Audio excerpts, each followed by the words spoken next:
ଦିବସ ଫେବୃଆରୀ 21 ରେ ଶପଥ ପାଠରେ ମୁଁ କହୁଛି ଯେ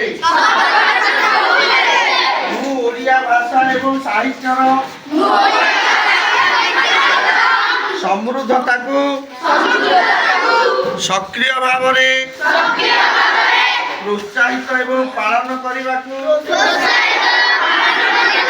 ପ୍ରତିଜ୍ଞା କରୁଛି। ଦୈନନ୍ଦିନ ଜୀବନରେ ନିଜ ମାତୃଭାଷାକୁ ବ୍ୟବହାର କରି ମୁଁ ଅନ୍ୟମାନଙ୍କୁ ମୋର ଭାଷା ସହିତ ପରିଚିତ କରାଇବି। କାହାଣୀ କବିତା ଏବଂ ପରମ୍ପରାର ଆଦାନ ପ୍ରଦାନ ମାଧ୍ୟମରେ ମୁଁ ଆମ ରାଜ୍ୟ ତଥା ରାଜ୍ୟ ବାହାରେ ଥିବା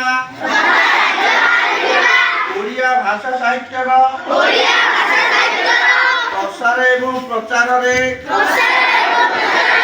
ସହଯୋଗ କରିବି।